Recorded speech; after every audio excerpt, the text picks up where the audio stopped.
quiet, it won't be safe, and it won't be calm.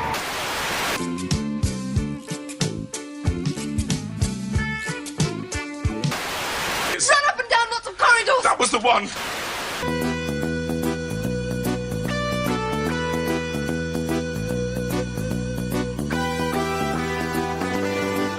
He's turned off to the right, Brigadier.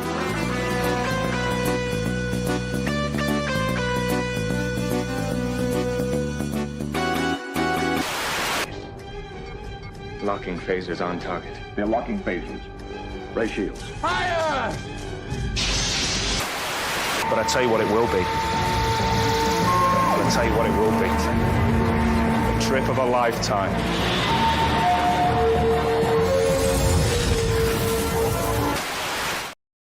Good evening, good morning. I hope you're doing well wherever you are. I'm doing reasonably spliffy.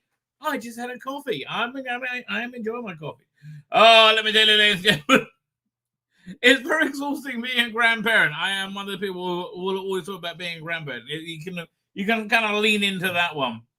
And the kids aren't even out of the bloody hospital yet, right? They're still in the NICU, I think is what they're called. I only saw them for the second time yesterday. But man, it's like just okay. Like on Sunday, my wife, the babies, they needed something. I don't know, some kind of onesie or snug. Okay. So my wife went. She works in Jerusalem, so she said, "Oh, there's a couple of shops right next there." And she ends up getting home. She normally gets home like 6-ish. Ends up getting home after I finished streaming, like 9:30, 10. I think it was like 10. It was crazy, right? And then the next night, well, we had to go and pick up my son to drop him off at his car. And then we had to go shopping. It's just been the night. Oh, no, that was last week. Oh, my God. It's just molded into one, ladies and gentlemen. And they're not even out the NCIU yet. I'm like, really? Really? It's I'm a bit jiggered. I don't mind telling you, I'm a bit jiggered. But never mind, I will soldier on. I have. Since we last spoke, ladies and gentlemen, I have endured Ben Cook's cut on of the Sea Devils. I say endure, right? Because it's the best one he's done by far. But I know about the Matrix editions, which are Matrix editions. You have the Sea Devils. They're recut and they have new effects, but they're recut to be feel like a modern episode. So you have like a pre-title teaser. Right, and it normally works very well, right? So so here's the Sea Devils cut into two 48-minute episodes, something like that. So it feels like a modern episode of Doctor Who, right? Now Ben Cook did one 90-minute episode, massively inferior to the Matrix edition. The fan made Cunning Monkey made. Ben Cook's just not a good editor. Just like the Bob, listen. I'm happy to say what he's good at, right? I don't want to take a shit on him for everything. He's just not a good editor. He just isn't. Because if you watch the Cunning Monkey, the Matrix edition one, right, you find it we'll get into it. I want to talk about it. Anyway, good morning. I got a whole bunch of stuff to line up to look at. We are going to do a deep dive review of the War Between the Land and the Sea. Oh, what's this? Hang on. Ricky Gervais is hilarious as always. That's more AI. Lots of AI to look at. AI all of a sudden is going to be okay for everyone, right? Not long. It is coming. Oh yeah, man, we got the Starfleet Academy. That just gets worse by the second. I mean, it really does. It's great how much bad it looks, you know. Oh, you know what? Let's look at that first. This is pretty darn cool. Yeah, let's look at this first. Okay, firstly, there's a lot of a holiday AI going around, right? And I find this one quite heartwarming, ladies and gentlemen. Wrong folder. Yeah, Christmas to everyone at school. Doing.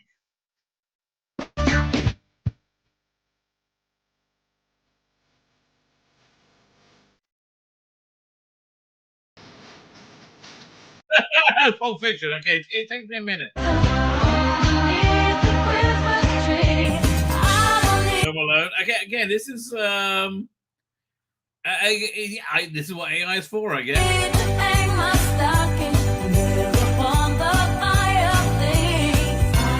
Although, unlike Hans Gruber, that actually looks more like Brian Bostock from, originally from Rocky Horror Show. But I'm thinking more Spin City, right? Where he was the mayor. Or more, what's it called? The captain of the Enterprise, of the Excelsior? No, Enterprise C, I think. Yeah, him. It looks more like him.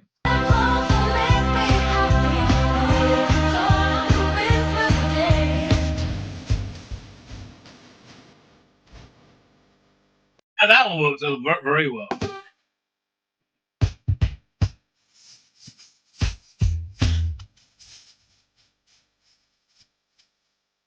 Yeah, that's just disturbing. I'm sorry.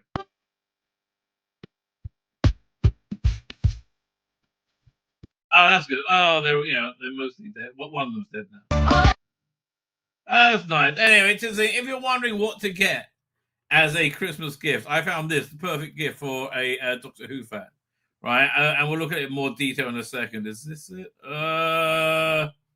Wait, make sure I got the right one. Yeah. This is a book nook, right? A little thing you put inside your bookcase with your books around it.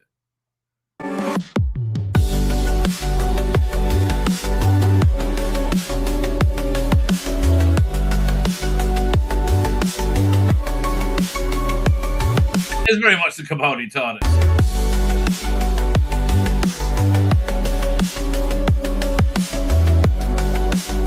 I got a darling there. But this thing really looks good when you show it in context. They should show it in a... So dumb. Show it how it's supposed to be seen and then go into the detail.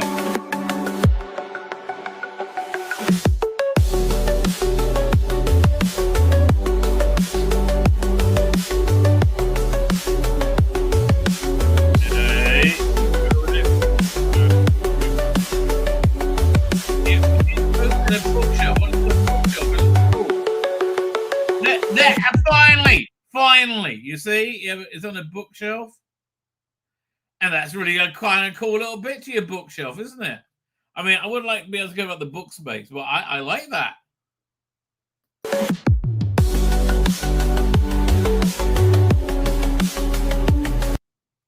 All right, let's look at that in more detail. Hang on, share screen. Share screen. We are sharing the screen.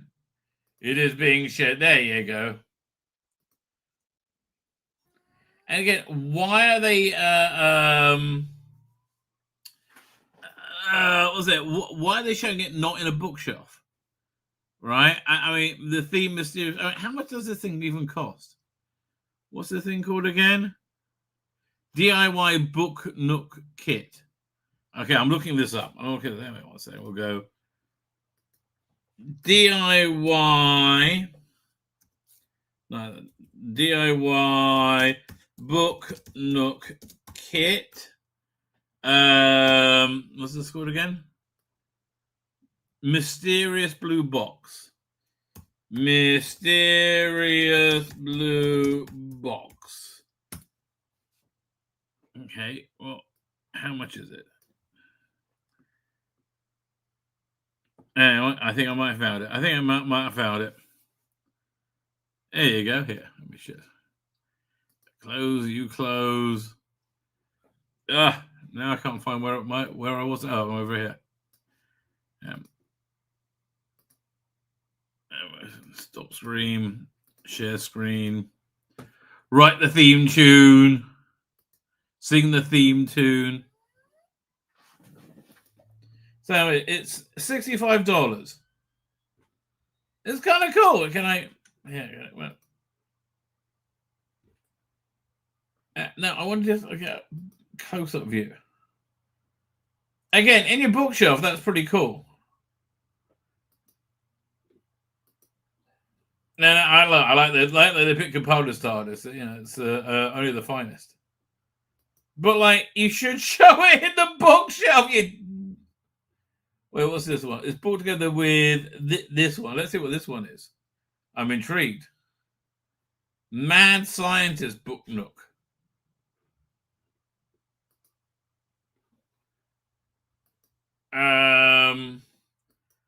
That's okay. I didn't know there were so many of these things. Again, how much? These are all 65, 66 bucks. Okay. Let's see how long much is here. 230. Yeah, about the same thing. That's about that in shekels. I do think it's cool. I do think it's cool. Anyway, yeah. What? Do they have any other Doctor Who ones, or is it just this one? Hang on. TO1 Island. See if they got anything similar. No, they got all the pictures there. There, Eye of God. Okay, no.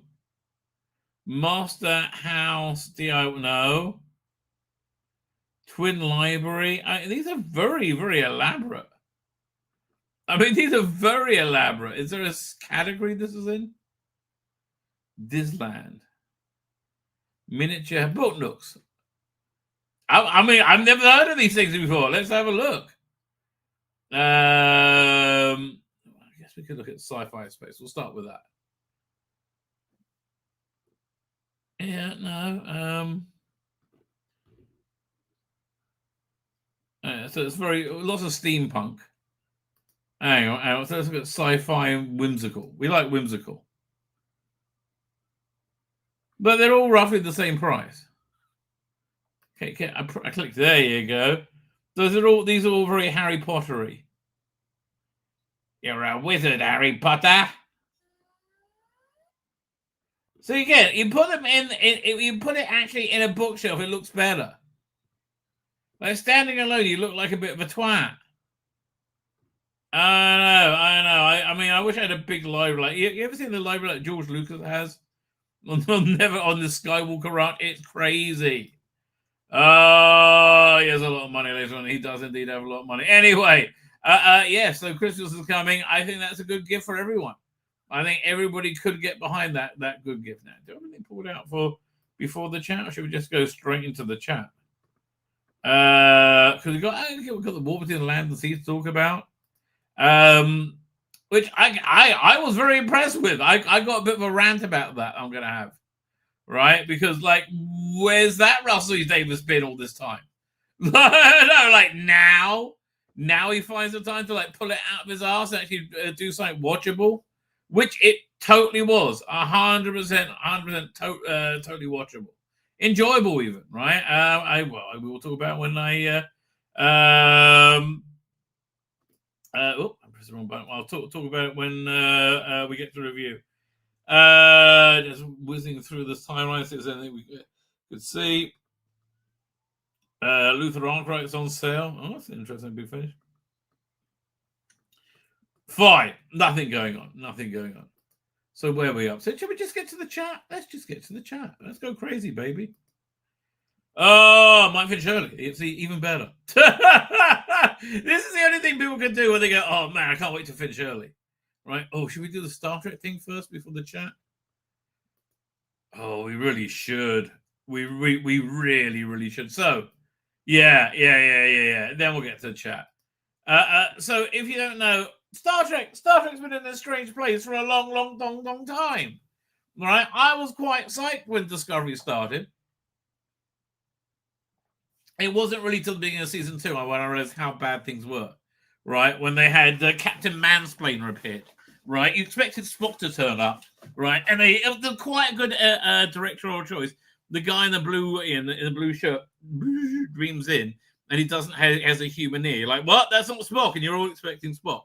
Right? And he's essentially called Lieutenant Mansplainer. He's there to mansplain to the wonderful Michael Burnham. Right, and then for the sin of not listening to the wonderful Michael Burnham, he gets killed about 12 minutes later. Right, it's the worst. At that point, you realize how shit it was going to be. Right, and it didn't get much better when you saw Picard. He's like, oh, I'm so sorry to the Romulans. We let you down. Fuck you. And then weirdly, some hope was sighted. Right, somewhere in this mist. There was a good season of Star Trek. So Star Trek Strange New Worlds season 1, mostly good. Right? Watchable, normal Star Trek. Who expected that? Nobody saw that coming. right?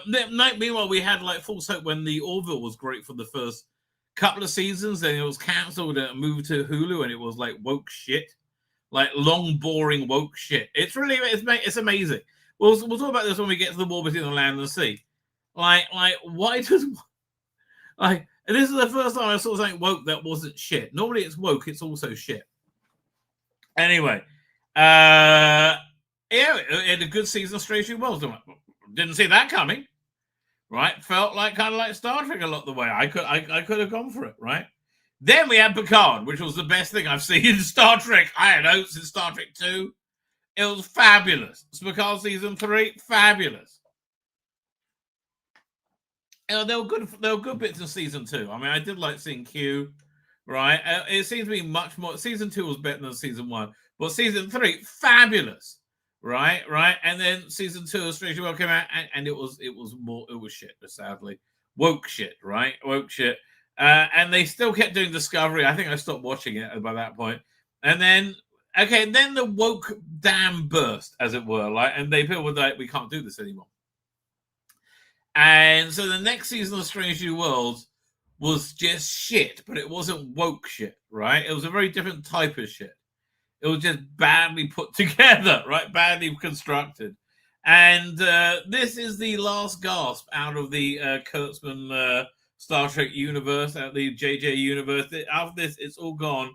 And they made 2 seasons of it, and you look at it and you go, why? Who is this for? Right here. And when you see it, like, if you ever see this, it'll blow your mind. Like Star Trek, Starfleet Academy. Who wants this shit? Who wants an effeminate, chilled out Klingon and like happy, smiling, I don't know, demographic girl? Right, who's she representing? Black people or retarded people? I can't tell. But I don't know. Black, and then you got like hot guy, but he's allowed to be hot because he's a guy. And then they're gonna have some kind of like teen romance with whatever girl is there. And these others are like, this is nothing like. This looks nothing like Star Trek. Like literally nothing like Star Trek ever. And it's not like anything. Anybody who likes Star Trek will go, oh, I'll give that a go. That looks interesting. Anybody who likes Star Trek is programmed to look at this and go, fuck me, that's awful. That looks like the worst shit I've ever seen. Right? Yeah, I mean, I don't get it. I just, how? How is a multi-billion-dollar corporation allowing that to happen? It's insane, right? It's genuinely insane. Oh, we got message coming in. Oh, nothing. Okay, fine. It's genuinely insane. Anyway, so in case you thought it wasn't going to be awful, they released a clip, which we're now going to watch. God help us. Oh, I thought I should cross myself. Where was this? New Star Trek preview. God. Oh, good thy loins, ladies and gentlemen. Here we go. Me number 1. We're not far from. Okay, so that. Oh, fuck me. Oh, again, I'm going in cold on this one. So that Holly Hunter and their starship in the 29th century is where the new students of Starfleet Academy learn, right? And she's like what 4'8", so she has no presence whatsoever, right? And of course, she has a big black woman in the form of a Jem'Hadar as number 1. Not even the security officer. Look at this shit. Talk to me, number 1. We're not far from the Badlands, Captain. Subspace instability may be creeping in. Oh, and she's also at a housing estate, Jem'Hadar, for some reason. Hello, Governor. Go and blimey, I'm going to have a cock of whelp because I'm a strong female Jem'Hadar, mate. Oh, baby, it's because I'm a Londoner, which I'm not. Oh, we can go over there. Let's hear this pearl of wisdom again. Talk to me, number 1. We're not far from the Badlands, Captain. Subspace instability may be creeping in, and we're the first to chart it. These would make an excellent practical study module for the space. Well, who's Lieutenant Fat Cunt? What the fuck's up with it? Like, what? Is there anyone in this ship who's hot? Like, don't you remember Star Trek used to have hot people in it? Men and women. I'm sorry. It's a gilf. Well, really, actually, no, it's just a gil. It's a gilf. It's a granny I wouldn't like to fuck, right? And then 2 big burly brick shit houses of women. What? Like what? Hang on. I want to make sure that my stream hasn't got interrupted. Let me just check. Hang on. Has it been? It's always work. Okay, yeah, we're still live. I'm going to keep it open. Right? But like, what is up with this? Like, Star Trek used to have hot people in it. Hello. I'm a big, fat, ugly woman. Me too. Oh, God, I'm glad I'm on this starship. Really? Remember Deanna Troy? Oy vey. Harmonics lab, Captain. All right. Well, let's not turtle the ship on our first run. Captain, I'm picking up sources of tachyon interference 100,000 kilometers to port. Oh, you mean there's a time hole? Right? Okay, then. As a cat would say, big, wibbly, wobbly, timey-wimey thing in space.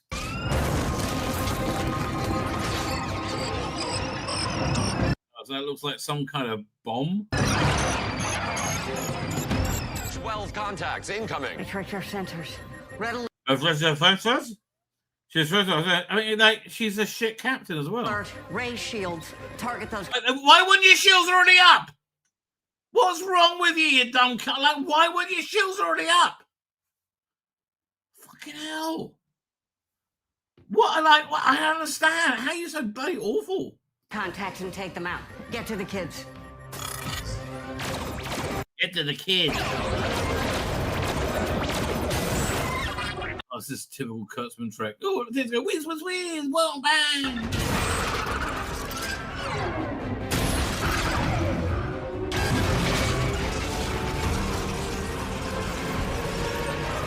Oh, they're shit their job enough. All hands to stations. All cadets, you must return to your quarters. This is not a drill. Yeah, go to your quarters, because when the ship blows up, that'll be much safer. Don't panic! Okay, and of course it's got like a tree in the middle. That's important. And like the very elderly Robert Picardo. Breathing is your friend! Go on! This is not a I don't know what to do! I don't know what to do! drill. Get your dorms. Go. Move it. Why are you jogging? Get up the stairs. Upstairs. Oh, I'm the housing estate #1. Oh, the fattest and ugly Jebus Hadar of all. Oh, we've seen something incredible. What is that? Some kind of like substance growing over the ship, I think. So hard to work out. What could it be? Weird spaceship. What matters engulfing the entire ship? It's a variant we've never seen before. Activate backup holocomms interface. Aye, Captain. Helm, get us out of here. We've lost Helm response. Manual override initiated. Helm, not responding? It's draining our power, Captain.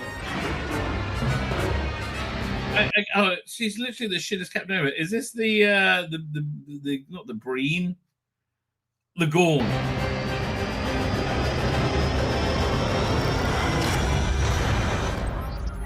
Captain, it's the Venari roll. Fire full spread. Isn't the Fenari roll with something you get at a sushi place? Can't. I can't, Captain. I was hired because of DEI. This is the worst thing I've ever seen. Spread. We can't.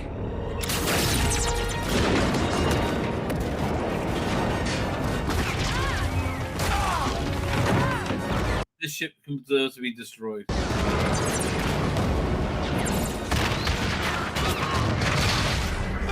Emergency evasive. Multiple systems overload, Captain. Primary power. I like the term system overload because we don't know what multiple systems are. This is for dumb people. Oh my god. 86%. All remaining power to forward shields. Open a channel to Starfleet Command. This is Captain Otney of the USS Athena. Calling Starfleet Command. Repeat. I fucked up. Cat Starfleet, help me. I fucked up. Feminism back. 10% USS Athena under attack by the Venari Rock. 9. Damage to multiple decks, 8%. Captain, including crew quarters. Bridge to the doctor. Doctor, 6. report. A little busy here, Captain. The explosion damaged our emergency hollow emitters. Medical staff is in short supply right now. From what I can see, there are multiple injuries, both cadet Like, why is he back doing this? Is it, do you really need that third pull that badly, Robert? and officers, but no casualties. Let me know if that changes. If we could avoid another direct hit, that would be super helpful. Oh, it's got the bots in it. Yay! Because the thing that everybody hated on Star Trek Discovery was the bots. Why would you publish this?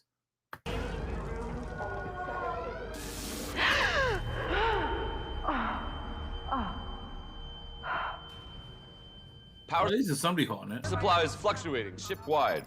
Cadets and instructors in lockdown. Incoming holo transmission. Patch it through. Hi, I'm the evil white man. 15 long years. But you look radiant as ever, Captain Ake. New Spraka. So many things I didn't get to say when last we met. For instance, time, with its infinite sense of humor, will always fold upon itself like an origami chicken. Yeah, and this moment, Captain Ake, this moment is that chicken. I like it. He's really angry white man. In other words, payback's a bitch. I'm rooting for him, totally. Fuck it. You are insane to release that. You are literally insane to release that. Why would you do that? I don't understand. Why would you want anybody to see that? You want to keep that quiet. You are mad bitches. Let me see if there's any news stories about that. That is like, I can't believe how bad that was. It was, also they say, I think Oscar Wilde said, it's better to keep one's mouth shut and have everybody think that you're a fool than to open it and remove all doubt. Can I find anything? I can't find anything here. Just lots of news about the Netflix deal. Yeah, I don't think it's going to happen, right? I don't think it's going to happen. They've got some image of the Young Sherlock Holmes series. Okay, fine. Let's see this. They make you pay for it. Leave me alone. Fine. So Van Pulse. No, I'm not paying for you. Let me just do a search of Star Trek in the news because there's got to be some reaction to that. Because that was fucking awful. I don't know. It's like sometimes you just see something so incredibly bad, you go, how? Right? How? Let's see if anything else. Something Academy takes us to the 32nd century. Is there anything worth reading? It's all just like promo shit. Let's look at Bleeding Cool. Let's hit some Bleeding Cool. Bleeding. How is it going to spin this as not being a disaster? I don't know. We'll find out. Bleeding Cool. Let me see if I find anything on there. Front page. No. I'll do a search of Star Trek. Honestly, that was worse than I thought it possibly could have been, right? It didn't occur to me it could have been that bad, right? And by jiggery, it actually was. We go to Star Trek, so I'm tagged in. Yeah, okay, let me share the screen. Then we'll get to the chat because this all kind of thematically rolls into one. Again, and this is the last gasp of the Kurtzman Trek. But why would you put this out? I really don't understand. Let's see what they have to say for themselves. Again, look at these soy Klingons. Oh God, it's awful. Is they going to say anything about it? It's just like explaining what we just saw. Oh God, it looks so bad. It just looks so bad. Tig Notara's in it. Oh well, reprising role Gene Rato. Fine man regarding his role says Admiral, whoever it is, Admiral Pussy. Oh, let's see this trailer. I don't think I've seen this trailer. Okay, but just show it to me anyway.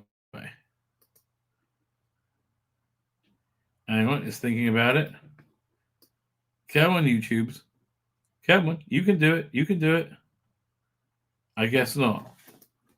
Star Trek Starfleet Academy.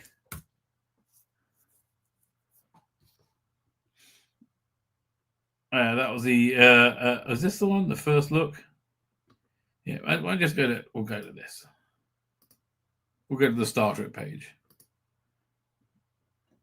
Oh, fine. It's Khan stuff. Which the Khan stuff I got through like the first episode of. I thought it wasn't bad, but I didn't really care. Do I see any Star Trek stuff here? Let me have to. Now I've got to wade through stuff for it. Really? Really? Okay, sort of. I'm done. I'm done trying to wade my way through this shit. Yeah, no, it's not good, right? It's not good. As we inch closer, I mean, again, I don't really want to read anything about it.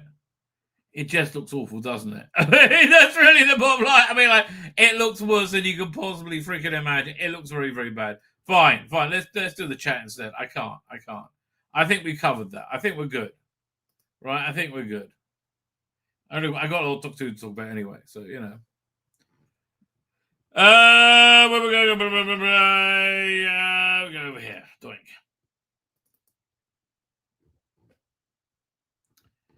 Nicola Bryant helping us out as always. Always good for a thumbnail. So did the spin-off save the era? I doubt it. I doubt it's going to do much because it's not bad, but I don't think you're going to get any audience with it at all. I mean, no, that's not true. They actually did,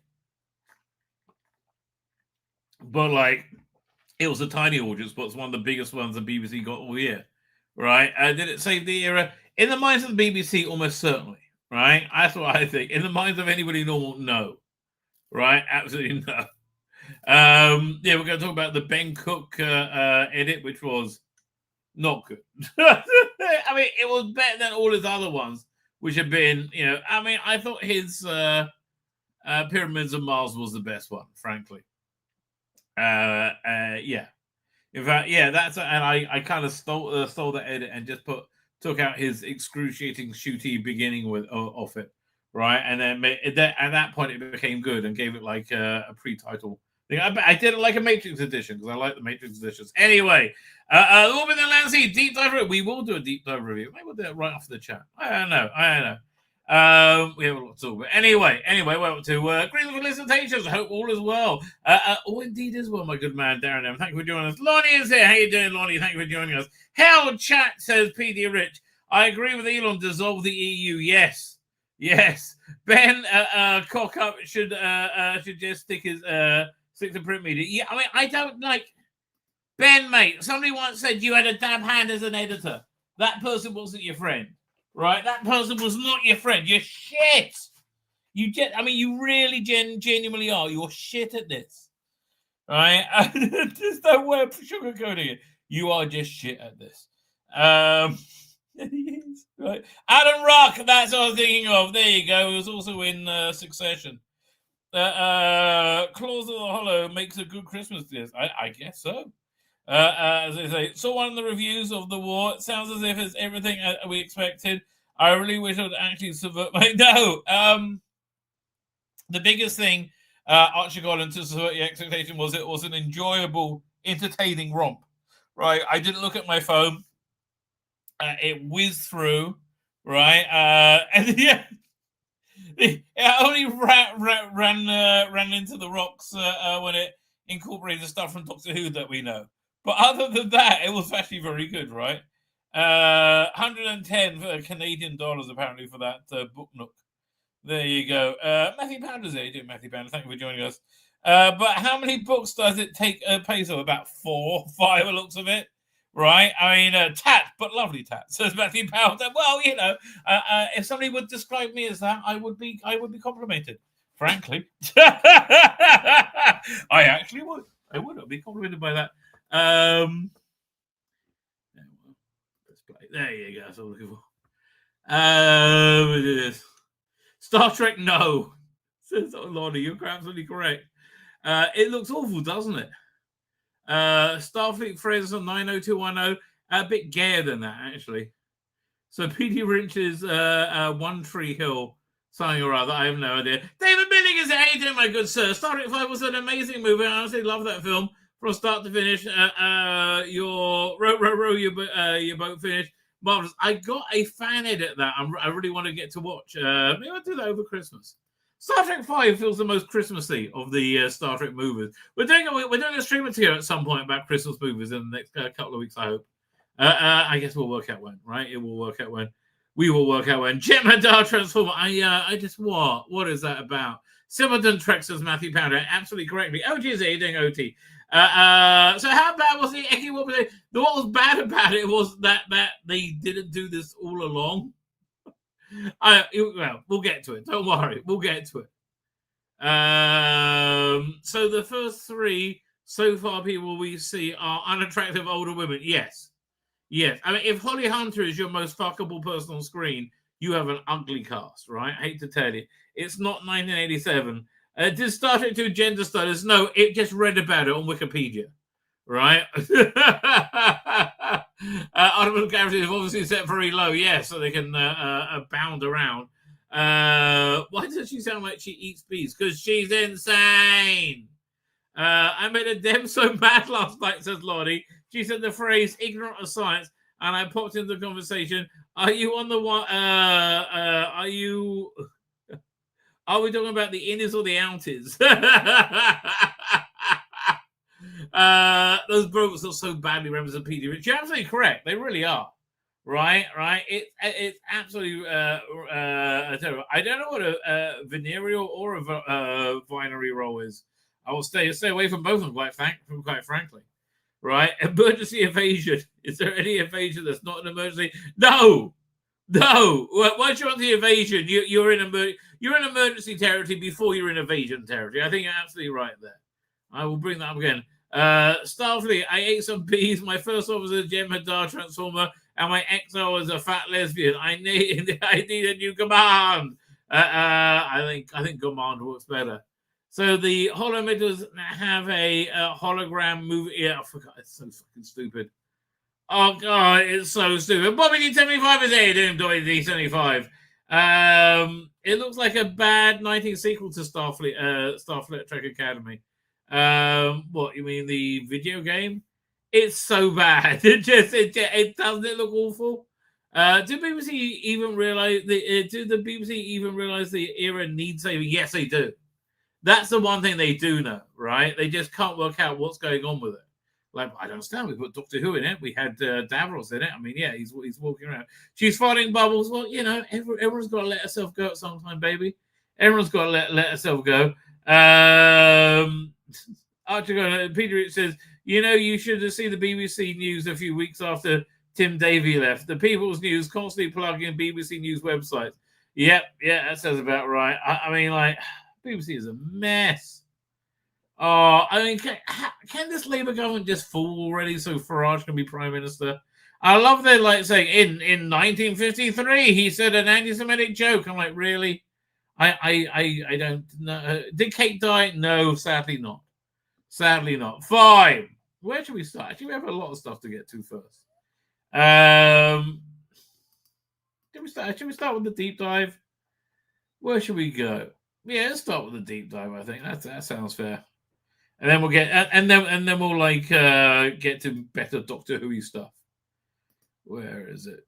We got. Is this episode 1? Which is episode 1 and 2?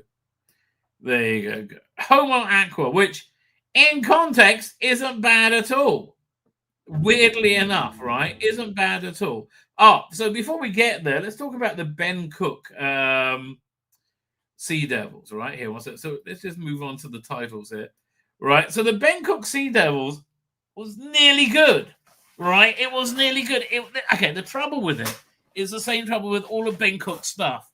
It's that he goes, oh my God, I got to squeeze the 6 episodes into 90 minutes. How am I going to do it? And he gets, you see him always rushing. Whereas, here we go. Matrix Edition. I know I give these plugs like literally all the time. But it's totally worth it because it really shows you what can be done. Hold on a second, share screen.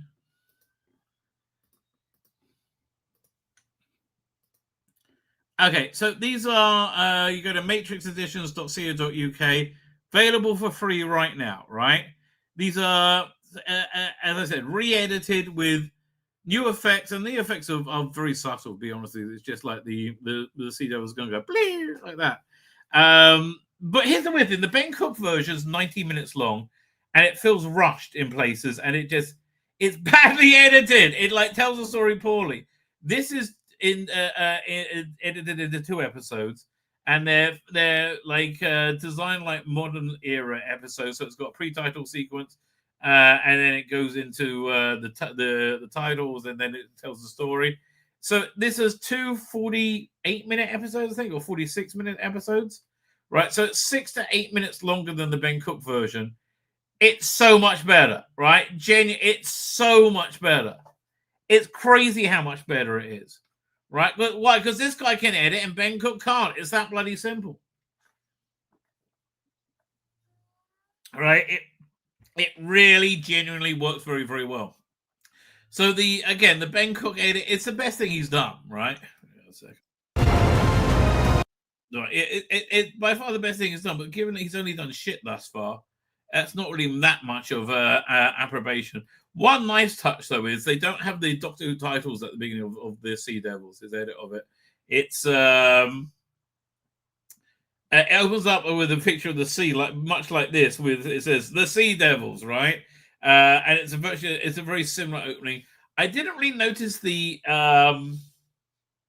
new music. There's one piece of subtly changed dialogue, which for me I have no problem with whatsoever.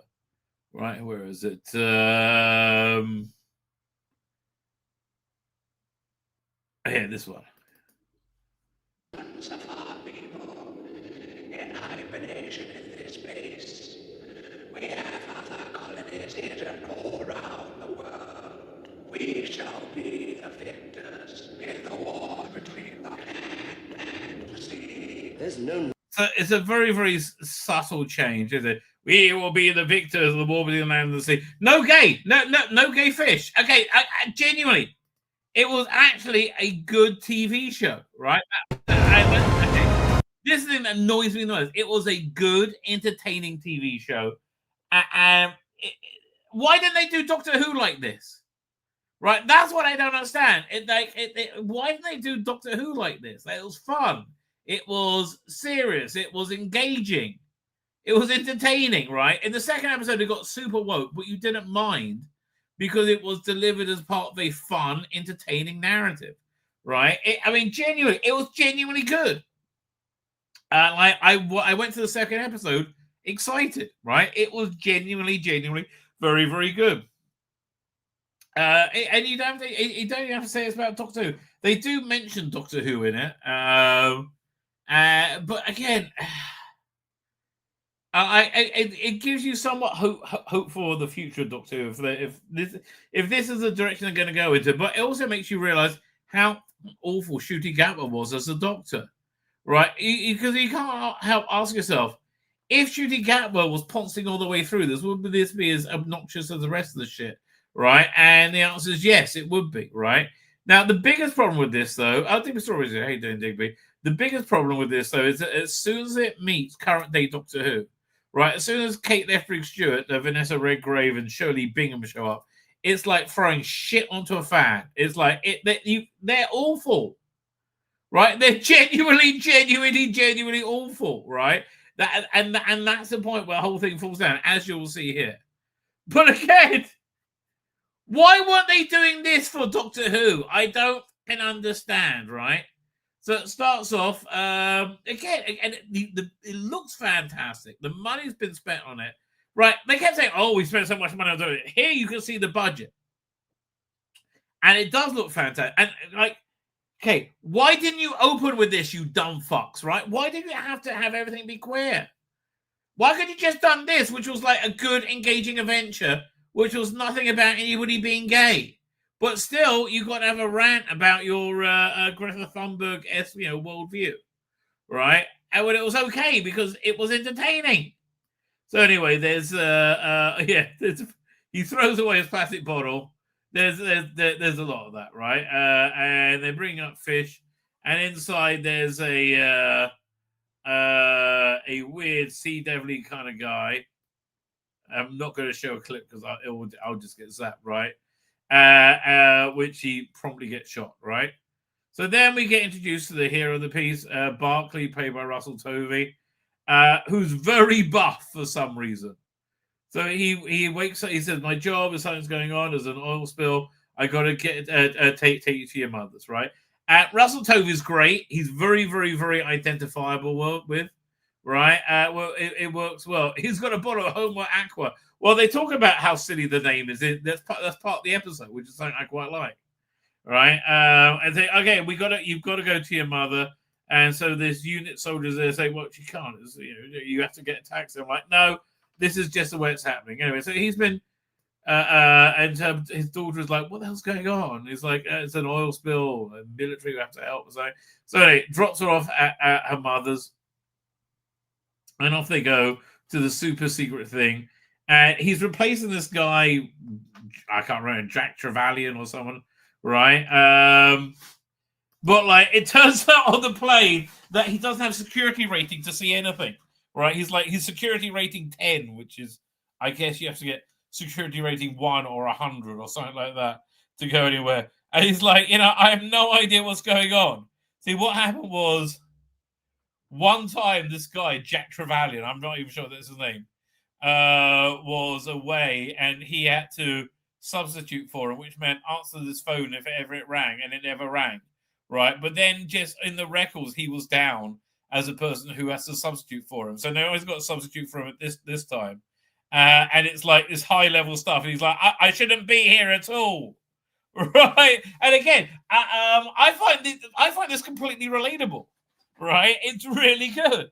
Right. Again, Russell T. Davies writing like he can write.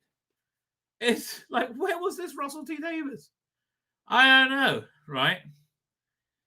So yeah, he's like, I don't know what to fucking do. I'm gonna go to jail. So he keeps his mouth shut and they go to this super secret location, right? And they see they got this sea devil or whatever, what's it? What they call it? Homo Aqua standing over there. Now, by the way, they introduced this. I've seen him before in Doctor Who.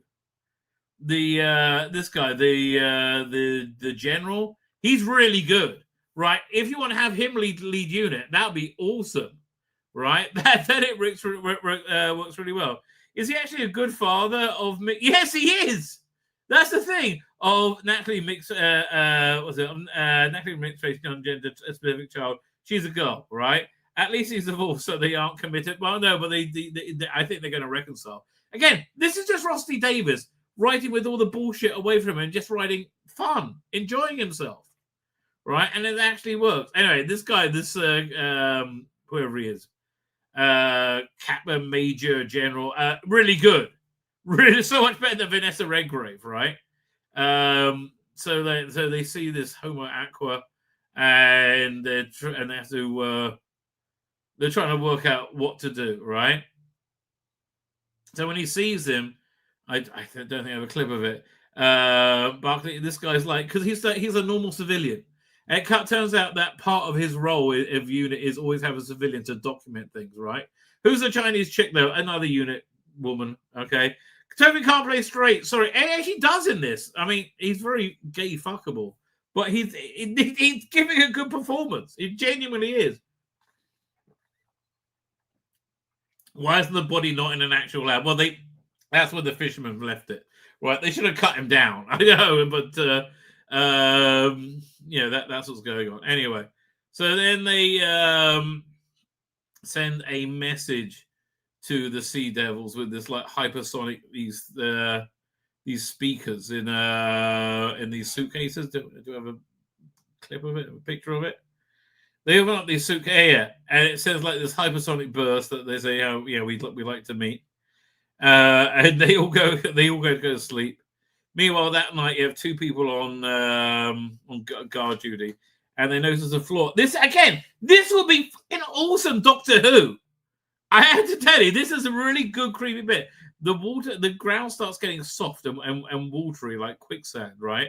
And it like literally turns to water. And it's a great scene, genuinely a great scene where they're struggling to hold each other so they don't both fall into the new liquidized floor, right? Which they do. And then an alarm goes off, and Sea Devil jumps up and takes the body of his dead comrade, right? So they all go, what's going on, right? They go back and they say, and the Sea Devil's gone, and the two security people are gone, and the ground's back to normal again. They have no idea what's going on, right? So then again, another really good scene where he's calling them, right? And then he realizes he can hear them under the ground, right? He can hear the radio, and eventually he works out and he starts like digging, and you find the hand of the person there, right? And it's such a creepy, horrible way to die. But oh man, it really, again, Doctor Who delivering monsters and thrills, something that's been missing, right? Missing from Doctor Who for all the queer era, right? Like weirdly enough, and it's delivering both of them very well right now. So so then they he can't tell his family anything that's going on, and he's there to document, and essentially the Homo Aqua also the show up, and that's when the black general guy gives them the name, and they go, actually, so it should be that nonsense. It shouldn't be that. So now I'm deciding Homo Aqua, right? That's what we're going with. So the devils come up to find their dead comrades still hung up like a piece of meat. Yes, and that was not a good idea, right? That was not a good idea. Right, so they're there. So they have a supercomputer that translates into Sea Devil, right? And they start communicating like we want peace, let's make it nice. He says, well, you just killed one of us, right? And left him hanging like a piece of meat, right? And he says, like, yes, and you killed two of ours as well. Why don't we just stop this both now before it goes more? And he goes, agreed. Right, but they see right now when that's got no real connection to current day Doctor Who, it's fucking awesome. It's really, really good, right? So this is their first conversation, and a bunch more of them turn up and they get terrified, and then and they say, no, the whole world is going to know, right? Well, how do you? And they say the whole world is because they're going to come out and show themselves. They're everywhere, so it's a huge new thing. Kill the fish. Homo Aqua, right? And again, the Homo Aqua thing is really quite good, right? I have to say that really works well. So then they want to have some kind of parlance, so they build this thing to their specifications, I guess, right? Giant tube, and still his ex-wife, and his kid doesn't know what he's doing, right? And at this point, I Facebook Dan. Right, Dan Hadley, type 40, and said, where was this Russell T Davies the last 10 fucking years? Right, who could write a plot and character and get you involved in it and it'd be good. Where's he been? Why have we been getting endless fucking shit with Shooty prancing across the fucking screen? Being shit everywhere he goes. Like, why? Again, maybe Shooty Gatwick just made everything fail. I don't know. But Russell Davies cast him.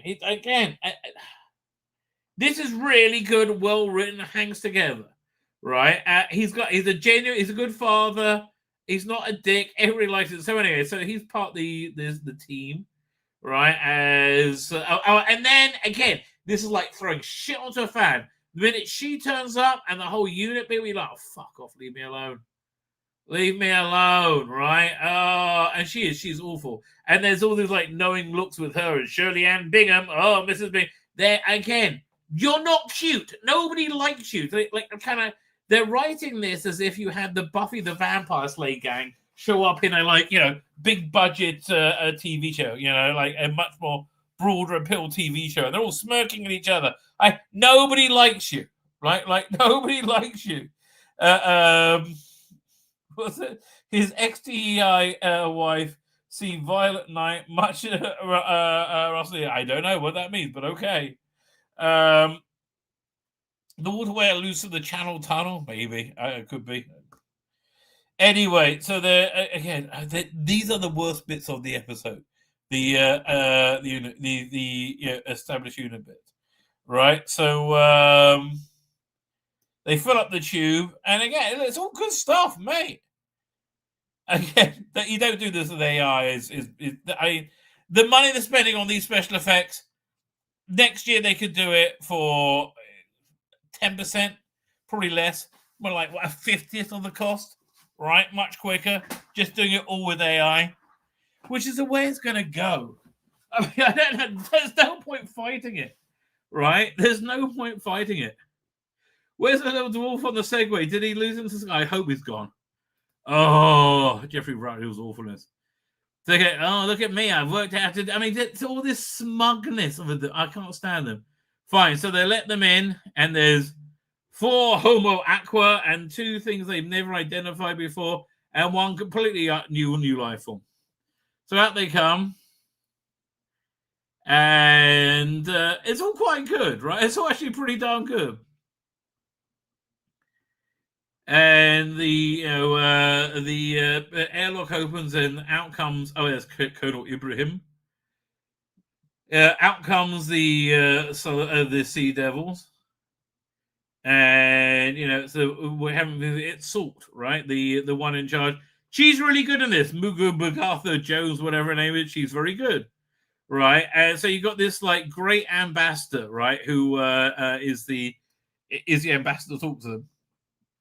And like she's already learned English now. And he said, well, you picked up English very well. And then she starts speaking Russian, and the ambassador has some Russian, is able to keep up with her a little bit. But it's working well. But she basically turns around and says, you're all full of shit, right? You're all full of shit. We want Russell Tovey as the as our ambassador. So look, it's ripped off from Childhood's End. But it's very good, right? It is very good. And again, remains good as long as the unit crew and the current Doctor Who keeps its hand out everything. All right, so before they get to that, he gives them this a gift of this flower from the top of the Himalayas of the Mount Everest, where they will never have smelled anything like that before. And they go, "Oh, what a wonderful gift!" Right? And so she says, "I got a gift too. My 2 dead children. They should have been born, but they choked on your oil." Right?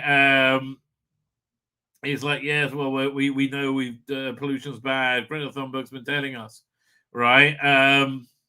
But again, especially in the next episode, there's lots of very heavy-handed political, platforming, right? But because it's part of an actual narrative with characters who you like, right, and a story that you get, it all works, right? It all works. Is that supposed to be the Merca? No, sadly not. We have to wait for the season 21 Blu-ray for that, I think. Unless you want like this AI Merca, which is one of my faves. Where is it? It's over here. Where did I keep it? Yeah, this is a good Merca.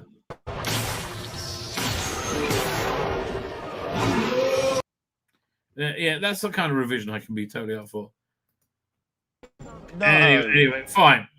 So, like, who the hell was he, right? And it turns out that she wants to. All these Sea Devils, they got a little pearl in their neck for some reason. It's probably how they communicate.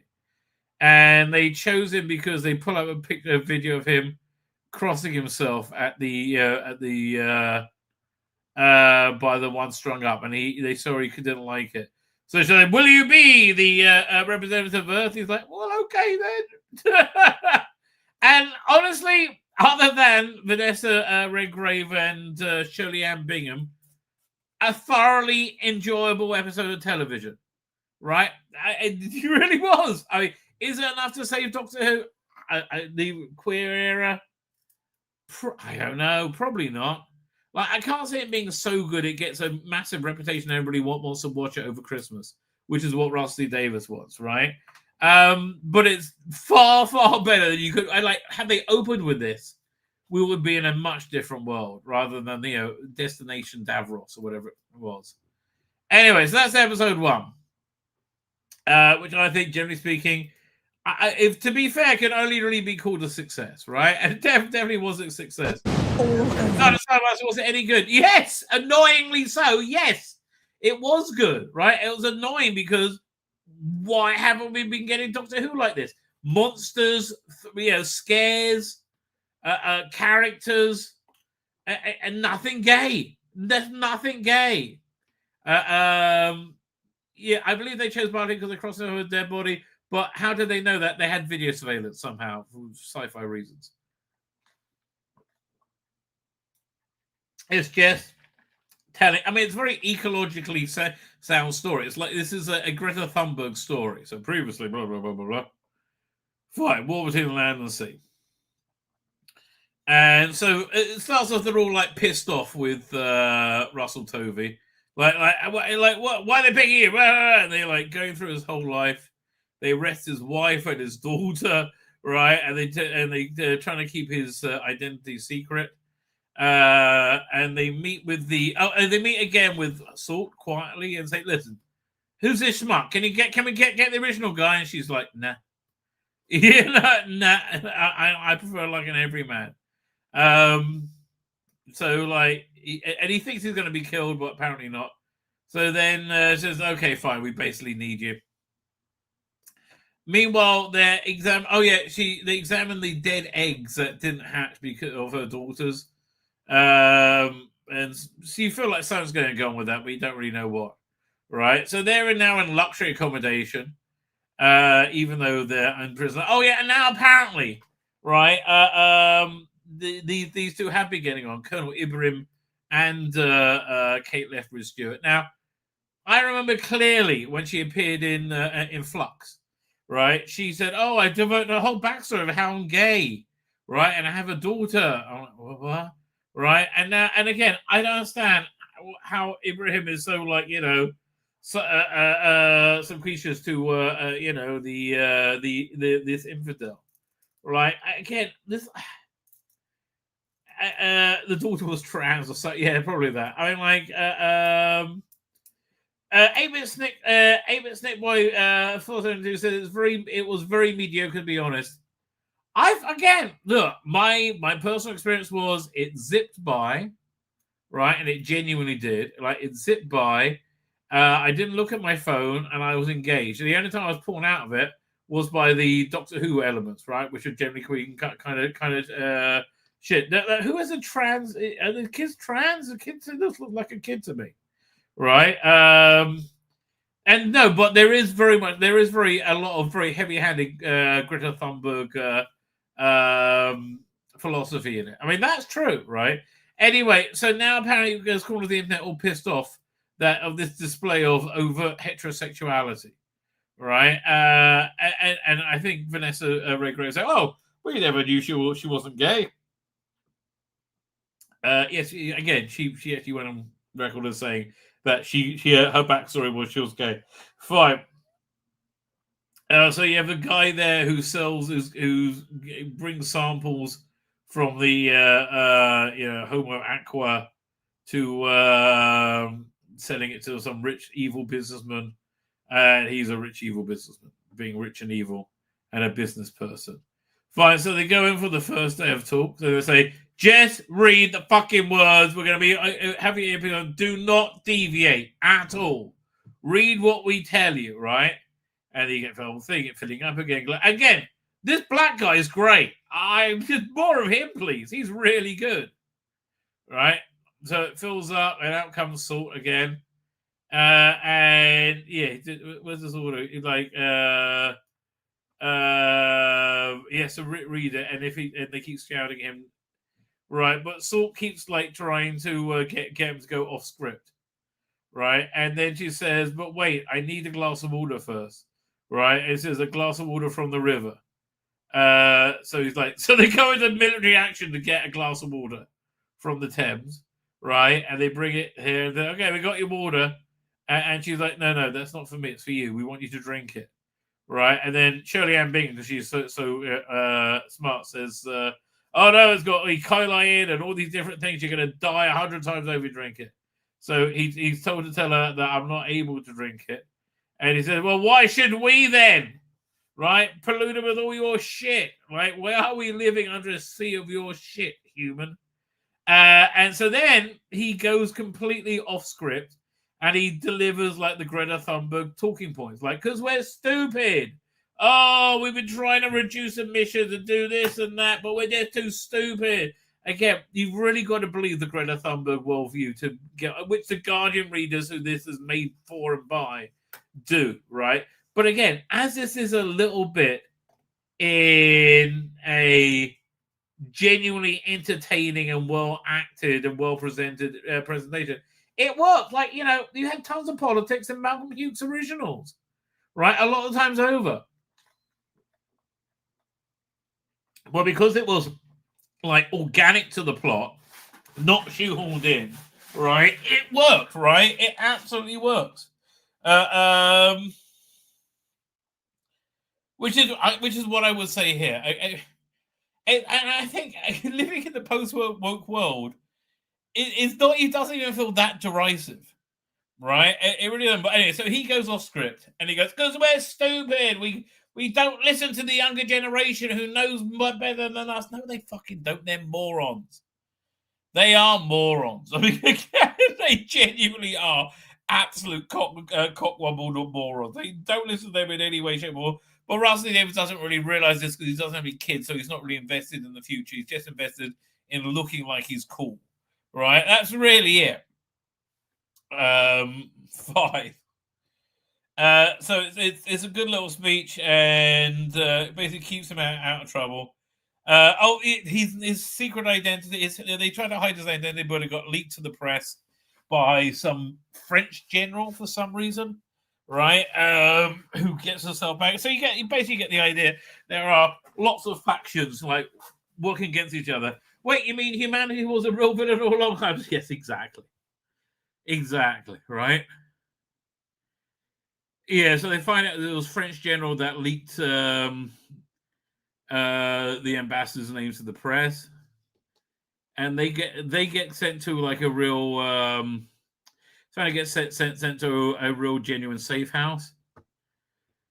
So then they come back for negotiations, and they said, "Look, I mean, like it's gonna." And he says, "Look, we by 2066 we can get things down to 50%, right?" And he's like, no, that's not really acceptable. Like, we don't want to live with your shit anymore, right? And so they, again, this was a good sequence, and it was woke as fuck, right? Here's the thing. It was woke as fuck, but because it was part of a good narrative, it actually worked, right? And all the plastic from the seas starts raining across the cities. And Shirley Ann Bingham doesn't even know what to do, and she's the bestest ever. Yeah, Unit has had a real upgrade in premises, by the way, by the looks of it. And yeah, so you have all this like plastic raining over London. They're like, oh, I'm scared, lots of plastic, help. And then, did it break St. Paul's Cathedral? Oh, they gave Titanic back. I forgot about that. It's quite nice. I don't think Titanic's in that good a shape. Right, so basically they say they want it's called plastic apocalypse. So their point is that look, man can have doesn't matter, space fiction, sciencey doesn't matter. But they essentially want the seas to be theirs and the land can be man. And they're like, but we need to cross the seas to for our commerce. There's no crossing the seas whatsoever. I said, well, can we fly over? It says no. The airspace is ours as well, right? Okay, was the Titanic broken in half? I don't know. I missed St. Paul's again. Yeah, St. Paul's got a big hole in it from all the garbage. flexes up brands, home aqua monsters. Yeah, so yeah, you get big businesses against them, and they so addressing the pollution crisis is a matter of urgency, and they're trying to work it out. And like Third World Country said, "You're going to kill us all, without, and we're not going to be able to do it." Right, so she says, "Okay, fine. You want to prove your interest in peace? Come and meet us. Right, come meet us under the ocean, and this is like the deepest part of the ocean ever." And he, Barkley, don't say yes. Don't say yes under any circumstances. Okay, then, which is how the first episode ended. Again, like even the Doctor Who bits in it weren't as Rating John as it was. Even the Doctor Who elements in this elements of the second episode weren't as bad, right? So I don't want to tell you, it was a good, entertaining 2 episodes of TV. Is it enough to save Doctor Who? No. And believe me, if the Whoniverse logo was at the beginning of it, nobody would be interested whatsoever. Right? I mean, they just murdered that brat rather than to death. Anyway, I mean, okay, how much they murdered that brat? Doctor Who is the insufferably woke show, as Ricky Gervais here points out, in probably one of the greatest ads for his upcoming special. I believe it's on New Year's Eve. Yeah, this is a post that he made. It's called "Watch Doctor Who." I kid you not. Hello, Ricky Gervais here. I just want to say a huge thank you to everyone who bought a ticket to my mortality tour. And I didn't. I wanted to, but you weren't in Israel. But I did want to. Although I think I would have just watched it on Netflix, right? Which is where it's going to be. Everyone who tried. It's probably my favorite. I didn't try at all. Favorite tour so far. The special drops on Netflix on the 30th of December. So if you like the show, or if you like my previous shows, then you're gonna love the special. I do like your previous shows, Ricky. I like you in general. It's more me than ever. If you didn't like my previous shows, you'll hate it. You'll hate it more than. Don't watch it. It'll make you sad and angry. Don't even watch the trailers, because they'll make you. Oh, and you'll post something about them. Oh, there's some. No one will care, and that'll make you sadder. Again, and he's about to explain who the current fandom is. And angrier. Watch something you do like, and talk to your little friends. Doctor Who. You'll love that. Watch Doctor Who. Because it's so woke and stupid. Thanks to everyone who subscribed to DutchBarn.com. If you haven't, go there. You go into a draw. Every month, someone wins a year's supply of vodka. And if you buy ginger spiced, we help donkeys. I've also been taught. How much is a year's supply of vodka? I mean, it would change. It would vary. Up the money I'm going to give to animal charities from the tour. So I'll do a little press release about that next week. So yeah, Dutch Barn, mortality, donkeys. Merry Christmas. Watch Doctor Who. If you don't like, if you're a woke pain in the ass, watch Doctor Who. Right? That's the overwhelming suggestion it gives you. If you're a woke pain in the ass, watch Doctor Who. If you're a normal person, steer clear from it. But again, honestly, they delivered, right? They absolutely delivered. Yeah, let's look. See Russell D. Davis and what's the name, Ruth Madley promoting it. Again, it seems like everything they do is designed to make me not to want to watch it. It's delicious. Russell, I was very lucky. I saw a little bit of it last. By the way, my Christmas decorations, or my decorations, I should say, they're going up on Sunday for the first night of Hanukkah. Right, so Christmas arrives on Sunday here in the Rabbi household. Tonight, for those who've not been able to see any yet, and it's coming out soon. Tell me, just set it up for us. It is the story of, imagine if the sea woke up Yeah. Everything we've done to it, all the pollution, all the oil, all the heat, all the sound. Okay, yeah, you make me just not want to watch it, Russell. You're like, I don't know how are you so shit promoting anything? There's terrible sound pollution in the oceans. So this is set in the Doctor Who world. Sound pollution. I mean, fuck me. Is there anything you can not be a pussy about? Maybe, just like give it a go. Perhaps I won't be a pussy about something today. No. I like it's just like it's permanent pussydom, right? That's how they live in permanent pussydom. Where there are creatures that live beneath the sea that have hibernated, and now they've woken up and they're saying, "What have you done to our world?" And that's the beginning of the war. And it is a war, isn't it? It's epic. It's a huge, epic 5-part story. All one big long story across 5 episodes that pushes it right to the limit. It's a good laugh. For example, one of the things they do is they say, well, we're going to throw all the plastic back at the land. And that's what they do. This is this enormous plastic apocalypse where all of the major cities of the world are bombarded with plastic and grind to a halt. So that's just stage 1 of the war. It's good fun. It's good. Again, the woke point aside, and it's hard to put the woke point. It's a fun way of doing it, right? It's a fun way. It's not my worldview. It really isn't. But it's effective, and it's the first time something's been effective for a long time. Very exciting. Ruth, obviously, you're returning as well now as Shirley Ann Bingham. People know. Yeah, it's one of the shittest characters of all time. Shirley, sneer for us, because that's kind of like your thing. From Doctor Who. I know. Amazing to revisit the character. Yeah, nobody liked the character. Nobody's interested in the character. Vanessa Redgrave is boring as hell, right? Surely Pussydom will be somewhere Rossi will want to escape. Weirdly, no. I don't know how, but you are right there. I miss her when I'm not her. So do you? Nobody misses them. She's the most obnoxious character I've ever seen in Doctor Who. Right? I mean, you also got what's her name? Audacity on audio, which is pretty darn obnoxious. I want a T-shirt that says "Be More Shirley." So I'm definitely need to get. Be less Shirley, mate. Be less Shirley. Right? Shirley's awful. That was made. I think she's incredible. She's an incredible character, and it's such an honour to play her. And tell us what she's doing in this. So she is snarling, and being brilliant. Right? That's all she can do. Snarl and be brilliant. It's boring as hell.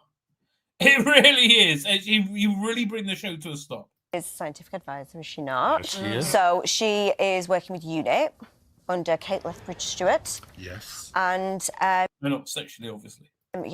She's part of this team trying to derail an otherwise very good TV show.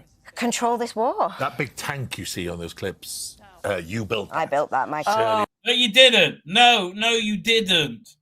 Right? They told you how to build it, and it's not real. Built that. She's Ruth built that. I always find it amazing. I mean, being in. Yeah, it's not that amazing, right? It's not that amazing. Yeah, but again, unexpectedly good. I think right now you pull something out of your ass. Really now? Oh, is that who comes in a wheelchair? Probably. Right. Now the ratings were very good for it for the BBC. Yeah, let's have share screen. Where is this? So the first episode I think got an overnight of 2.8 million, right? And the second one got an overnight of 2.1, I believe. Let me just check that out. Yeah, 2.8 for episode 1 and 2.1 for episode 2. So they lost 700,000 people in between 1 and 2. But again, it's the I think it's the biggest opening for a drama on BBC this year, right? It's December. So look, there's no way a slice of that isn't good, right? That is very good. BBC will be very happy with the war between land and sea right now. They're a very strong start. Both episodes above 2 million. Episode 1 near here, 2.8. Okay. Episode 1 was higher than any episode of Doctor Who from season 1 or 2, except the Christmas ones, right? Plus, it was against I'm a Celebrity for ITV. That did very well, right? That did very, very well, right? There's no way of slicing it other than that it did very, very well, right? Raising becomes one of, if not the biggest new drama launch of the year on BBC, despite launching against I'm a Celeb final. They had zero confidence in this, and it knocked it out the park, right? It absolutely knocked it out the park. So I'm happy for them. Frankly, I am, right? I'm really genuinely happy for them. And look, if we get Doctor Who like this in the future, I'm fine with that too, right? It's just like Rusty Davies seemed to have stopped being able to write for the Doctor, right? The truth about this, episode 1, 2.83, a 21% share and a 40% share. 15-minute breakdown. So it goes down pretty darn quick, doesn't it? Right? So literally a million viewers watched episode 1 and said, nah, I'm out. Yeah, look, that's the way the BBC does it. They're desperate to find anything that works well. Right? And I'm sure it's going to be one of the top-rated things of the week. Right? I'm absolutely convinced of it. Like, why wouldn't it be one of the top-rated things of the week? Right? I'll be surprised if it was anything else. I mean, listen, on the side of good Doctor Who, though, you got a mid-journey Doctor Who, right? He's been doing stuff I like this. Look at this. Now, I like the post they did with for the Sea Devils, right? But again, this is really, really good. And they used AI making that John Pertwee poster, right? Virginia Adventures. Blood Heat's one of my all-time favorites, right? I really might give that a reread. Well, I'm reading Christmas stuff right now. I was stupid. I never bought the Christmas short trip anthologies, so I downloaded one from online, right? And what's this? He's doing Blood Tide. Could you do Blood Tide Warriors of the Deep? No pressure. Sure, but I'd want to do it with Evelyn, which requires a lot of work first. Well, that's true. See, this is why you're good.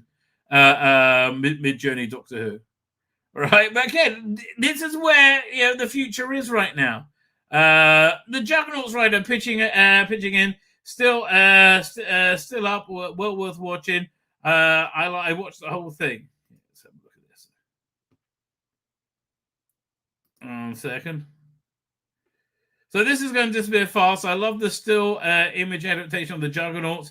Amazing consistency, aesthetic. See, let's have a look. Okay, I'm not watching the full 20 minutes of it. Let's download it and see how it looks. Doink. Here it comes. Video file.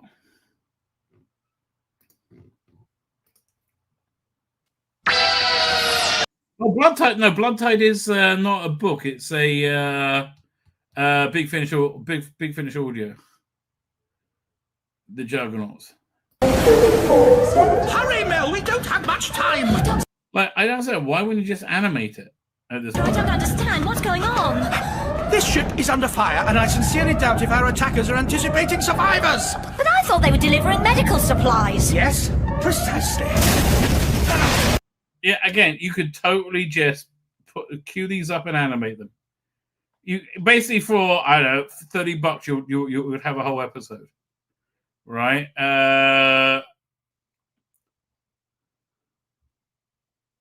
See if we can find the bit. The trouble with the AI is again, you can still always tell it's AI. That's why if I ever use AI, I will be doing it in like an animated form. Oh, you should know me better than that. Besides, the point of interrogation is to extract information from your captive. I can't very well spill the proverbial beans if my mouth is shut, now can I? So what is it that you wish to know? This is not an interrogation, Doctor! Not an interrogation? Again, they could make this episode cheap as chips, right? It's incredible how inexpensive this stuff is now to do. So it's interesting. The guy who wrote it, is a big, lefty, so therefore hates it. Hates all AI. But he went on record, Wilder Woodward, So I'm not a big fan of AI. I affectionately refer to it results as slop. But I'm both impressed and flattered by your work here.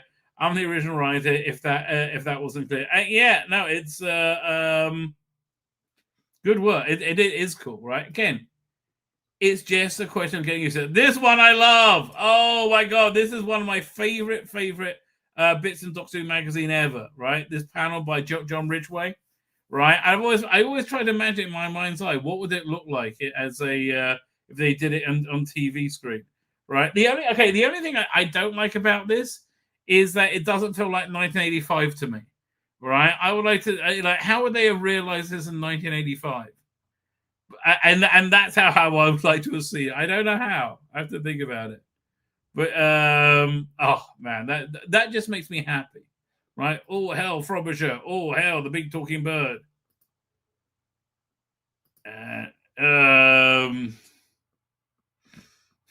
What was the Merker?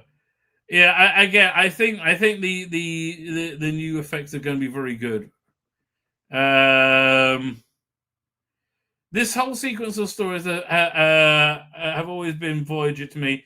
Ever since, I mean, these are. It really is fantastic, right? They're just absolutely fantastic. What else you got there? Oh yeah, and then if you haven't seen this, the Human Nature, the original novel version, as a and again, just animate it, right? It's just so easy to do. So what's this one? This is I don't remember this this sequence in Human Nature. Don't remember it all, but you know what? It's been a long time since I read it. This is just gorgeous. I mean, it really is. This is so cool. Oh, he knows what he's doing. The post-attack. Oh, right, yeah. That was the school when they after the Albury's attacked. Right, and there's a lot of new AI stuff going around. Let's have a look. See if I see anything else. We've got a bunch of movie stuff downloaded. Right, yeah. So here, this is the original painting, Sanctuary, I believe. Right, that's one of the Virgin New Avengers. Let's have a look at the adaptation of it.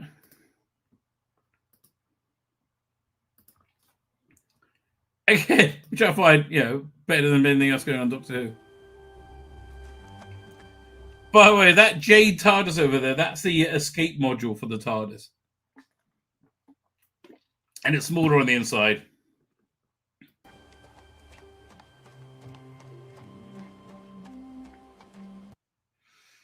And look, at some point, AI will be used to animate Big Finish stories, right? And I can't wait to see what they do with the. By the way, this is the Basil Rathbone Sherlock Holmes. Isn't that great? Right? I can't wait till we see a video adaptation of it, and it is going to come. Right? You know it's totally going to come. Yeah. So there's been a bunch of new AI stuff being dropped recently. I'll try and credit everybody as we go. Let the sidemen show you their favorite bits.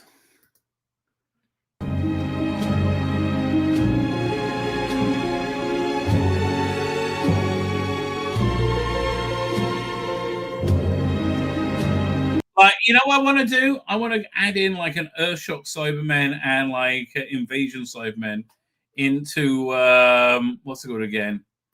The Capaldi last episode, right? Let me just.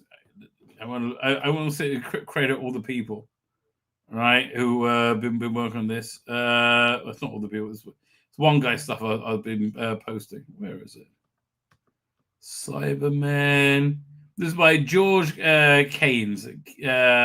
George the Fourth on the Twitwats.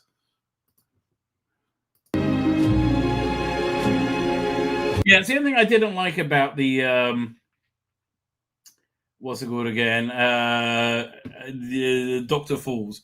Right, you only had Mondasian Cybermen, then you went straight into New Era Cybermen. I would like a I would add in more. I would add in like Tomb Cybermen,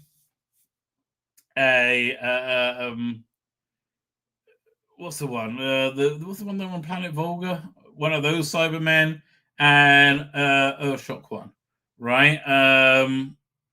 Or maybe Invasion Cybermen and an Earthshock Cybermen, and then I figure they got all of them.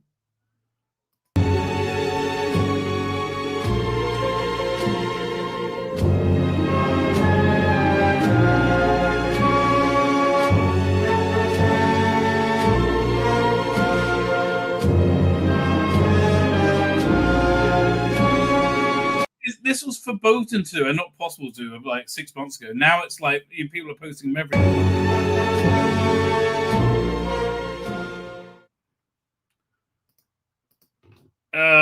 Again, and once we're over the like Luddite blocks of it, and they are Luddite blocks to it. We've got another Cyberman in the.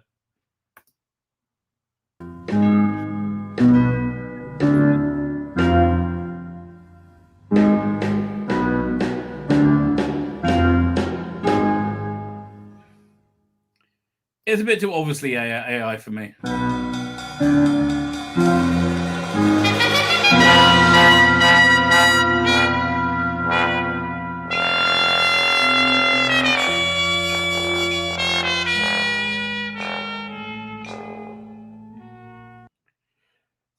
Yeah, you can know he's just kind of getting started.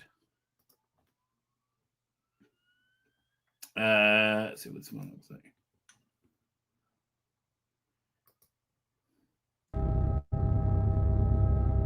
This feels very authentically first McCoy, though.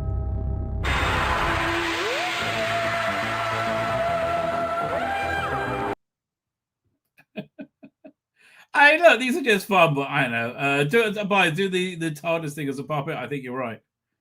What's this one?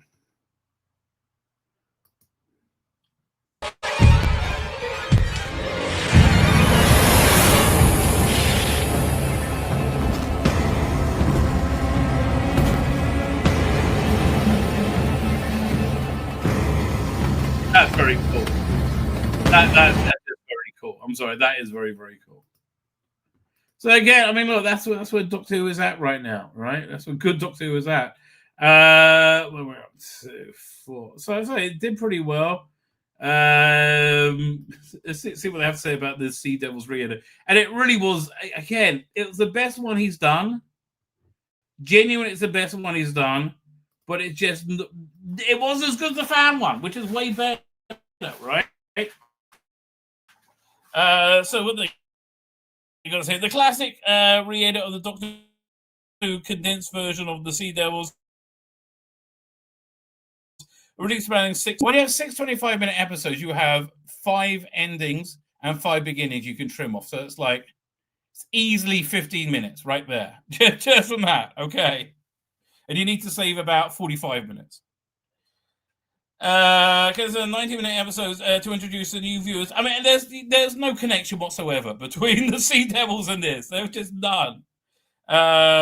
We say cult because, honestly, again, I would add new sequences into it of them like before they come out the sea, like under the sea, which again you can do with AI now very easily. We say cult because they're not as high profile as the Daleks or Cybermen, but somehow they have their fans. They're good. They're a good villain again, and they're certainly a good villain in the War Between the Land and the Sea. They haven't been as prolific as other baddies, appearing only once in the 70s in their introduction and once in the 80s in a very bad story, right? Then once in 2022 in an even worse story. This new re-edit of their first story is, in its way, everything Doctor Who has been known for being both good and bad. I think good, quite frankly. It was a real prototypal Doctor Who story, and it was only marginally less woke than the War Between the Land and the Sea. I mean, it really was. Again, once you make something that's entertaining, right? It makes a big difference, right? It makes such a big difference. The Sea Devils is more focused on the version of the original series. Even at 90 minutes, slow, clunky. I don't think so at all. The first, I was in 45 minutes seeing the Doctor argue with a military officer who doesn't believe they're aliens or monsters causing havoc.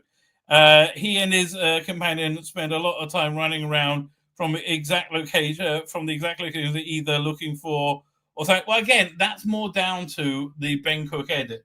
Again, Matrix Edition, that's the one you want, right? That really, you don't feel that they're running around from like location to location, right? You feel like it's a story unfolding, which is, I think the goal, isn't it? Takes around to see devils to appear, even the shorter version, and then they then at first they are driven off by a dog. Well, that was a good thing. I'm sorry, that's called good storytelling. It's 90% of the TV pacing, even with the filler of the transitional scenes cut out to make it do it faster. Most of the budget was spent on locations, and the story was also an exercise in showcasing the Royal Navy's equipment to attract boys to sign up. No, not done now. All of Doctor Who in 90 minutes. Despite the drawbacks, there's still some fun. The quintessential Doctor Who episodes with everything viewers can expect from the show. There's the Master, and Roger Delgado is surprisingly debonair. He's great in this. Right? The most suave of them all. He's not the moustache-twirling villain, but surprisingly elegant. Delgado's off-screen friendship and rapport with John Pertwee make their scenes together pop. They really do. That's 100% correct. Including a sword fight, which feels like it's there just as they thought it would be cool. It's exactly why it was there, right? Exactly why it was there. Joe Grant is a quintessential character who has the default dialogue, "Oh no, what do we do now, Doctor?" And just endure the casual sexism. Fuck off. It was the 70s, you dumb cunt. Including the Doctor who interrupts her plans so he can mansplain to the room. However, Jo does a lot of running around and gathering information. She also fights off guards and try to manhandle it. She is a bit handy in this story. That is true. There's creative use of the sonic screwdriver to sell toys. There's a Doctor making speeches about peaceful coexistence while warmongering civilians. So civil servants want to blow everything up. That's all right? That's all correct. Then there's the immortal line, reverse the polarity of neutron flow, which has been put to sound like so much that they got the rights to insert it as much as possible. That line hasn't been included in the modern revival of the series so far. I thought it had. The Sea Devil's commander also foretells the war between the land and sea. I know it's when he changes dialogue, but again, for me, that was fine. For the first time here, a new line written for this to re-edit is to set up the spin-off. I mean, that's really the only thing they add into it. You get flashes of Silurians, which I think was kind of stupid. I know Sea Devils were derpy. I know Sea Devils have their fans, but I was never one of them. They always look derpy. I don't know, with their big googly eyes and awkward stumbling made them look goofy. I mean, look, you want to see goofy, so look at the Tractators. More than menacing. No matter how many necks they snapped of people with laser weapons, they were always a bit too reasonable to be scary. Okay. Is it reasonable? Yeah. No, reasonable. Is it? No, reasonable to be scary. Unlike Dalek Simon, they were villains who were driven to it by the humans. Out of all the re-edited remaster stories, Sea Devils have been the least different. It doesn't. It's better. Look, it's a good edit in terms of that, but again, Matrix editions. I can't plug this one enough because it's better. It's just about like it's better. Right? It really is genuinely better. A big recommend. Where is it?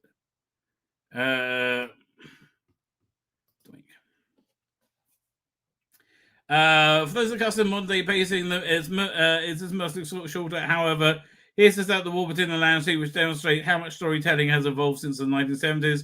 And we'll find out the spin-off was worth what it was worth in favor of a full season in the Disney. Look, this is the hands down best thing Disney Doctor Who has produced, right? Hands down, not even close, right? It's not even close. So this just was published about an hour ago, I guess. Doctor Who: The War Between the Land and the Sea is a Rusty Davis blockbuster. Yes, and it's a massive return to form for Rusty Davis. Yes, that's 100% accurate. It is a massive return to form. The last piece for now of Doctor Who is upon us, the standalone spin-off, The War Between the Land and Sea, which is a 5-part blockbuster science fiction epic that's also a good final installment for season 2. It should have been a better and like a good Doctor. And okay, if Doctor Who came out like this at the beginning, it would have gone off the way they thought it was going to be.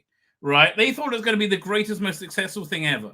And they were shocked how much it failed, right? If it came out like this and stayed with this quality, it will be getting overnights of 6 million instead of 1 million, right? It really would have done. It amazingly, again, how did you do it this time and fail every other time? I don't know, right? I do not know. It's the weirdest thing, right? It really is weird. Standalone spin-off series, The War Between the Land and the Sea, is a 5-part blockbuster epic, 5-part blockbuster science fiction epic, and it's also a final installment for this Disney deal. And everybody wants to know just one thing: is it good? Short answer: yes. At last, I can I can agree. How good is it? Judging from the first 2 hours, it's already better than the last 2 seasons of Doctor Who. Absolutely, it's adult in tone, serious, unforced character-driven humor, exactly, and features an instantly likable, sympathetic everyman hero in the form of Russell Tovey. Yeah, and again, Doctor Who didn't. Doctor Who had the weird gay fuck bunny rapist as the main character for some reason. No more derpy sea devils. There's Aquakine now, and again, I like that they take the piss out of that, right? And they do. They really genuinely take the piss out of it. Right, you get the feeling this big budget blockbuster movie Russell T. Davies passionately wants to write ecological thriller about pollution coming home to. Yes, that's exactly what it is. When a Spanish fishing trawler accidentally snags a sentient being in the hull, they panic and they kill it. Barclay Pierre Dupont, Tovey, a lowly HR guy in unit, is thrust at blah blah. We said the whole thing. Okay, so blah blah blah blah blah. Rusty Davies marries the person with the epic. This is why BBC put their faith in Davis, of course. Yeah, again, where is this Davis been? War Between Land and Sea is political, but Davis never shied away from that, and is doubling down because he believes in the power of television or pop culture. That only has power if you're able to deliver a story. If you're not able, which he hasn't been able to for a long time, right? If you're not able to, then you're not able to, right?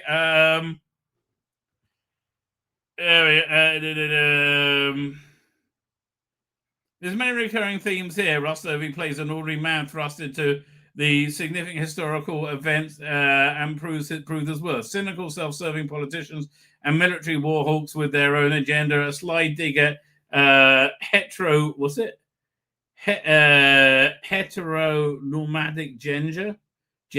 Aquakine are not male or female, but both. I mean, again, but it was so not in your face, I didn't notice it, which is a big deal. I hate to tell you. The ecological message Doctor was always pushed, attack on racism and xenophobia. I don't even remember that either. I'm sorry.